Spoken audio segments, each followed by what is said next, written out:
नमस्कार दोस्तों, आप सभी का स्वागत है एक बार फिर से अपने चैनल भक्ति की शक्ति में।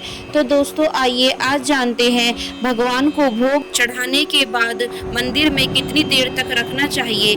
जाने क्या कहता है इसका नियम। अगर आप भी रोज घर या मंदिर में भगवान को नैवेद्य और भोग लगाते हैं तो हमें इन खास बातों का ध्यान अवश्य रखना चाहिए। सनातन धर्म में घर हो या मंदिर, दिन में 2 बार भगवान को भोग जरूर लगाया जाता है।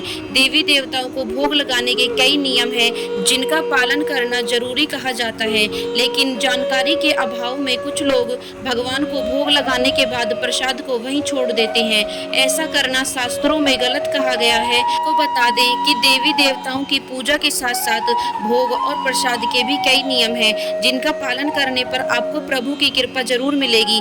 चलिए जानते हैं इसके नियम के बारे में। अगर आप मंदिर या अपने घर के पूजा स्थान में भगवान को भोग लगा रहे हैं तो इस बात का ध्यान रखें कि भोग लगाने के बाद भोग को वहां ज्यादा देर तक नहीं रखना चाहिए।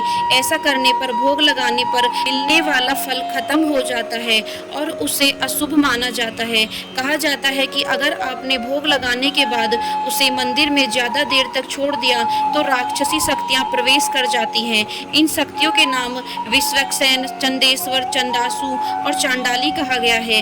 ऐसा भोग न केवल पूजा का फल खंडित कर देता है बल्कि इसे ग्रहण करने वालों पर भी नकारात्मक शक्तियों का असर होता है। शास्त्रों में कहा गया है कि ताजा भोग बनाकर भगवान को लगाना चाहिए और साथ ही जल जरूर रखना चाहिए। भोग लगाने के बाद 5 मिनट के भीतर ही इसे पूजा घर से उठाकर लोगों में बांट देना चाहिए। प्रसाद जितने ज्यादा लोगों में बांटा जाएगा इसका उतना ही शुभ फल प्राप्त होगा। भगवान को लगाने वाले भोग की थाली और बर्तन धातु जैसे सोना, चांदी, पीतल, तांबे या लकड़ी के होने चाहिए। आप चाहें तो मिट्टी के बर्तन में भी भगवान को भोग लगा सकते हैं और ये बहुत ही शुद्ध माने जाते हैं। एल्यूमिनियम, स्टील, लोहा या प्लास्टिक के बर्तन में कभी भी भोग नहीं लगाना चाहिए।